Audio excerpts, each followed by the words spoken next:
안녕하십니까. 전원균 목사입니다. 양육에 대하여서 강의하겠습니다. 현재 사회적인 상황 여건에 대하여 성도들이 처해져 있는 부분을 분석하여 양육의 패러다임의 내용으로 접근하겠습니다. 양육은 성도들로 하여금 삶에 있어서 하나님의 메시지를 삶에 적용하여 하나님이 원하시는 삶으로 살게 하는 것을 목적으로 하고 있습니다. 그러면 교회에서 시행되고 있는 프로그램이 실제적으로 그와 같은 내용으로서 양육을 하는 것인가? 아니면 목사님의 설교 메시지를 통하여서 성도들이 어떻게 양육이 되고 있는가에 대한 내용을 점검해 보겠습니다. 현재의 대한민국의 상황뿐만 아니라 전 세계의 상황은 코로나로 인하여서 모든 경제 부분에 있어서의 위축과 함께 그로 인하여서 사회가 구조적으로 파괴된 부분이 참으나 많이 있습니다. 개인주의화 되어 있고 뿐만 아니라 실제적으로 살아가는 삶에 있어서 너무나 곤고한 것이 세계적인 분위기를 떠나서 우리나라도 역시 마찬가지였습니다.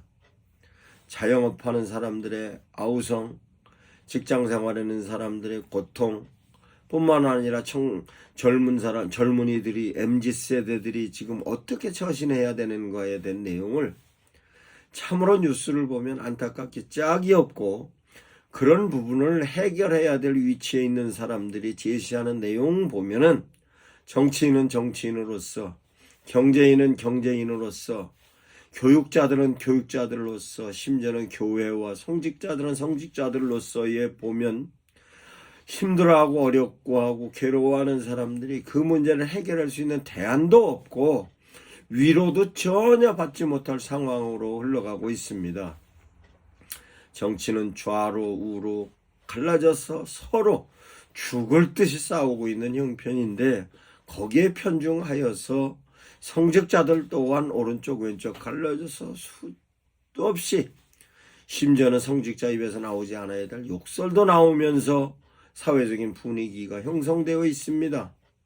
또한 뉴스 가운데서 보면 전세로 그 자기 살 장소 하나 확보하기 위해서 몇 년을 고생을 하고 만들었던 그 전세 자금을 일부 몇 사람들이 유용해서 그 부분에 있어서에 관련된 내용으로 고통받고 있는 성도들 뿐만 아니라 산불로 인하여서 자기 삶의 터전이 전부 타서 없어진 부분으로서 망연자실했던 사람들, 이런 사람들이 TV에서 영상으로 비춰줄 때 목사님들 심정은 어떻습니까? 성도들은 어떤 심정을 갖고 보고 있을까요? 이 내용을 보면서 참으로 안타까웠습니다. 그러면 실제적으로 양육을 하는 데 대하여서의 내용을 설명을 하자면 교회는 성도들이 양육을 하는 표본을 담임 목사를 바라보고 있습니다.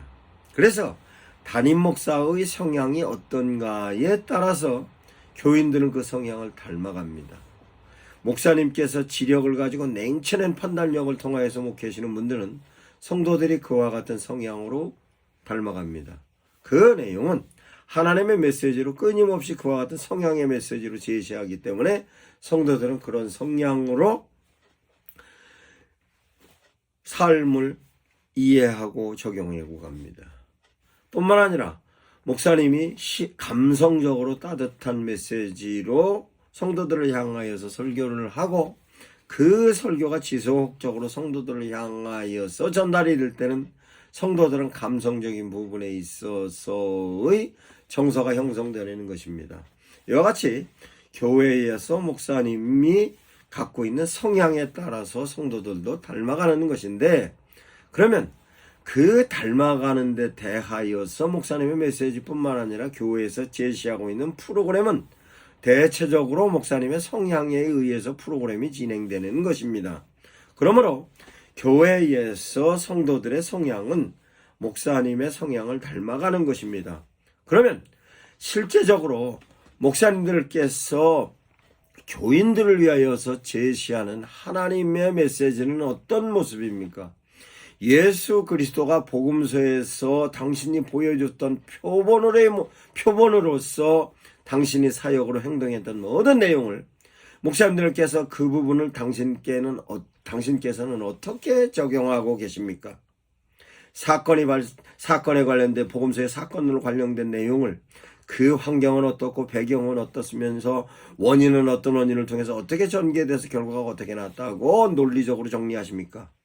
아니면 그 성경에 나와 있는 복음서의 사건을 예수님께서 시행하실 때 그 분위기는 이런 분위기였고 그 사람은 이런 위치에서 이런 면에 있어서의 상처를 받았던 분을 예수님께서 그 사람을 만나해 주어서 그 사람에게 위로하면서 품어주셨던 예수님의 표현에 관련된 내용으로 감성적으로 위로를 하는 쪽으로 방향을 끌고 가십니까?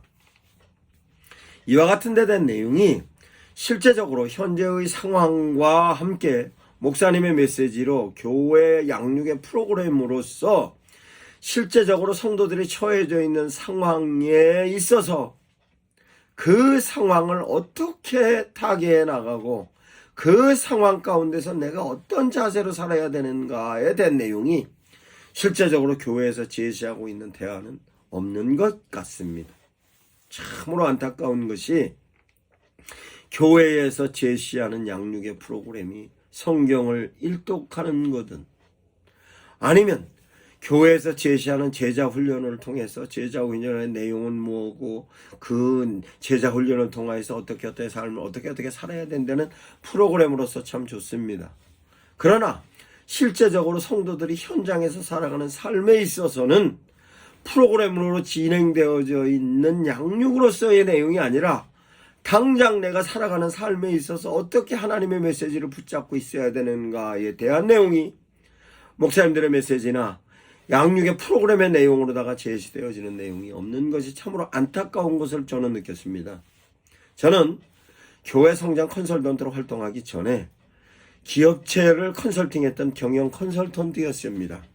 경영 컨설팅 할 때의 컨설팅의 내용은 그 기업체에 들어가서 오너가 가지고 있는 마인드는 어떤 마인드를 가지고 있으며 그 오너를 통해서 생성되어 있는 교회 시스템은 어떤 시스템으로 진행이 되어 있고 인적인 구성은 어떻게 되어 있고 재정적인 부분은 어떻고 관리적인 부분은 어떻고 영업적인 부분은 어떻고에 대한 전반적인 내용을 파악하고 그 파악에 대해서 보완점은 어떤 것이 있으며 장점으로서의 그 나름대로 키워나갈 부분은 어떤 부분인가에 대한 내용을 데이터화해서 플랜을 짜서 그 플랜에 따라서 사람을 교육할 필요 있을 때는 교육을 하고 부분적으로 있어서 재정적인 부분에 있어서 그 내용을 정리할 거는 어떻게 정리를 하고 영업은 어떻게 하는 것이 효과적이며 관리의 부분에 있어서 이런 데 대한 내용 전반적으로 다 정리를 했습니다.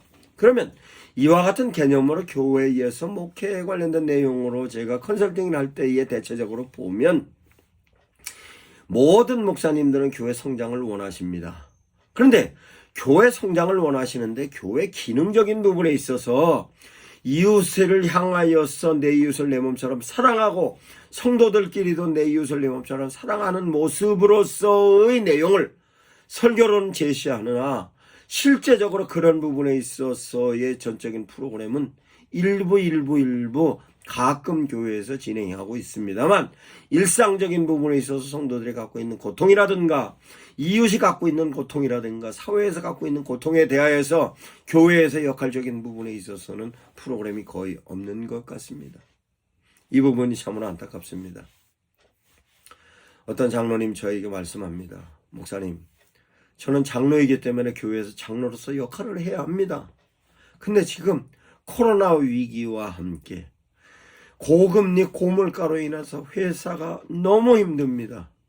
그런데 급여는 철저하게 줘야 되고 뿐만 아니라 인적인 부분에 있어서의 그 사람들에게 효과적으로 그 사람들도 어렵기 때문에 그 사람들을 면직을 시킬 수도 없어서 끌고 갑니다만 실제적으로 필요 없는 업무적인 내용인 사람의 즉 업무가 줄었기 때문에 그 인적인 면에 있어서 축소를 해야 되는데 그 사람을 보면 제가 장로이기 때문에 도저히 축소를 할 수가 없었습니다. 일감도 줄어들었습니다.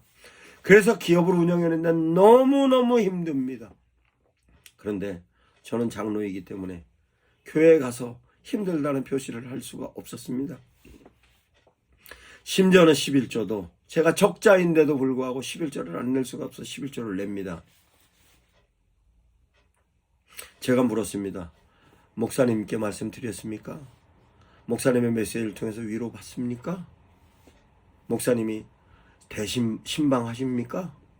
대신방 때 한 번 오셨다 하셨답니다. 어떤 집사님과 대화를 나누는데 그 집사님이 조그만 자영업을 하고 있는 분입니다. 목사님, 너무 힘듭니다. 사람들이 마스크를 쓰고 있기 때문에 실제적으로 내 업무와 관련된 내용으로서 너무 힘들었습니다. 그런데도 그 힘든 거를 저는 예수를 믿고 있기 때문에 그래도 예수님께 기도하면서 위로를 받았습니다. 그런데 저의 영업장에 들어오는 사람들마다 힘들어하는 분들이 너무 많아서 그 힘들어하는 분들에게 힘든 부분을 타개하는 방법은 저는 기도로 타개합니다. 우리 교회 목사님께 위로받습니다. 우리 성도들께 위로받습니다. 이렇게 얘기하면서 그네들을 전도를 하여서 코로나 기간인데도 전도돼서 교회에 출석한 사람들이 몇 명입니다라고 얘기할 때 저는 그 얘기를 들으면서 눈물이 났습니다. 그러면 실제적으로 당신의 현재의 경제 상태는 어떻습니까? 목사님, 너무 힘듭니다. 너무 힘듭니다. 실제로 코로나 때 매출이 줄어서 그거를 해결하기 위해서 대출이 쉬워서 그 대출을 갖다 써서 적자의 부분을 메꿨으며 그 내용을 통하여서 지금 현재 상황이 바뀌어서 이자 부분이 너무 늘어나서 너무너무 힘듭니다. 그럼 어떻게 견딥니까? 그 견디는 데 대한 내용을 얘기하는데 눈물이 겨웠는데 그 눈물이 겨운데도 불구하고 부활절이라 계란을 챙기는 걸 봤습니다. 이게 뭡니까? 저희 영업장에 오는 사람들마다 계란 하나씩 주려고 합니다. 아니 적자라면서요. 그래도 이거 하고 싶습니다. 목사님이 이 내용을 압니까? 이렇게 힘든 내용을 압니까? 11조는 어떻게 했습니까? 목사님이 이번에는 11조를 했는데 빌려서 적자인데도 불구하고 11조를 했습니다. 부끄러웠습니다. 라고 얘기할 때 눈물이 났습니다. 그러면 장로님들, 권사님들이 다 목사님들께서 제시하여 주셨던 표현으로 보여주셨던 부분으로서 그분들이 이해하여 목사님과 닮는 부분으로 양육이 되었을까요? 제가 물었습니다. 목사님 신방하셨습니까? 예, 대신방 때 한 번 오셨습니다. 대신방은 언제 합니까? 봄에 한 번, 가을에 한 번, 2번 합니다. 그럼 신방의 이유와 목적은 무엇입니까? 성도들의 처지와 형편과 여건과 조건을 눈으로 확인하러 가는 거 아닙니까? 교회에서 어떤 부분으로 저 사람들을 신앙적인 부분에 있어서 위로를 해줄 것인가, 살아가는 삶의 자세에 관련된 내용을 통해서 하나님의 뜻대로 살아감으로 현재 살아가는 위기를 극복할 수 있는 것인가에 대한 내용으로 제시했는데 교인들의 형편과 처지와 상황과 여건을 전혀 모르면서 어떤 내용으로 설교합니까? 어떤 프로그램으로 양육합니까? 아니면 교인들을 향하여서 서로 어려운 교인들에게 위로라도 한번 해주라는 말을 평상시에 하세요라고 해서 사람들 손이라도 한번 따뜻하게 잡으라고 메시지가 나옵니까? 그런 프로그램이 있습니까? 그렇게 시도를 합니까? 한국교회 위기는 입으로는 주님의 사랑을 외치고 그 주님의 사랑이 풍성한데 현장에서 실제적으로 힘든 사람을 향하여서는 교회에서 역할을 안 합니다. 물론 위기가 왔을 때 달려가서 그 위기에 참여하는 교회도 있습니다만 대다수 목사님들의 메시지를 보면 그와 같은 내용에 있어서 전혀 상반된 내용으로 하나님의 메시지가 선포되는 것을 유튜브 채널을 통해서 보면서 안타까운 심정으로 이와 같은 데 대한 내용을 설명하고 얘기하지 않을 수 없어서 얘기합니다. 어떤 목사님은 대형교회 목사님이었습니다. 자기는 코로나 시대 때 행복했다고 얘기합니다. 그 행복은 지금까지 책을 읽을 수 있었던 상황이 바빠서 못했는데 코로나 시대 시간이 많아서 책을 가장 많이 읽었습니다 라고 얘기했대. 그 얘기를 들을 때에 성도들은 어떤 생각을 했을까요? 저는 목사님들께 말씀합니다. 성도들이 이렇게 힘들고 어려우면 전화라도 한 통 더 하세요. 문자라도 한 번 더 보내세요. 목사님의 위로의 동영상이라도 하나 찍어서 보내세요. 뿐만 아니라 설교 메시지를 통해서 성도들끼리 서로 손잡고 위로하세요. 뿐만 아니라 현장에 돌아가서 현장 주변에 있는 사람들을 향하여서 따뜻한 말 한마디라도 하세요. 손이라도 한번 잡아주세요 라고 메시지가 나왔으면 좋겠는데, 그와 같은 메시지는 유튜브에서 거의 나오지를 않습니다. 교회의 위기에 관련된 것으로 챗GPT를 통하여서 해결하는 방법도 있고, 교회의 성장 프로그램이 이런 방법이 있고, 전도 프로그램은 이런 프로그램이 있고, 양육 프로그램은 이런 프로그램이 있으며, 설교는 이런 방식으로 다 진행을 하면 설교로서 메시지 효과가 있을 것이다 라고 제시하는데, 실제적으로 하나님의 메시지는 성도들이 현장에 가서 하나님의 뜻대로 살아서 주위에 있는 사람들을 향하여서 빛의 역할을 해라, 소금의 역할을 해라 하는데 된 내용으로 제시하는 것이 성경의 메시지임에도 불구하고, 그와 같은 메시지가 선포되지 않는 것을 보고 참으로 안타깝고, 그와 같은 내용을 성도들 한 사람 한 사람 볼 때마다 심히 괴롭고, TV에선 비춰지는 뉴스거리의 내용을 보면 참으로 사람들이 망연자실에게 주저앉아 있는 사람 천지이며, 사회적인 분위기는 아주 악한 분위기로 가서 도덕적인 부분에 땅에 떨어져서 남이야 죽든 말든 나는 살겠다는 생각으로 살아가는 삶의 모습을 표본으로 보여주는데, 이것이 바로 교회를 향한 메시지가 아니었는가 하는 부분으로 반성을 해봅니다. 이와 같은 데 대한 내용이 현재 양육의 프로그램이라, 양육의 패러다임을 전환을 해야 하는 시점이다라는 내용을 힘주어 얘기합니다. 전원균 목사입니다.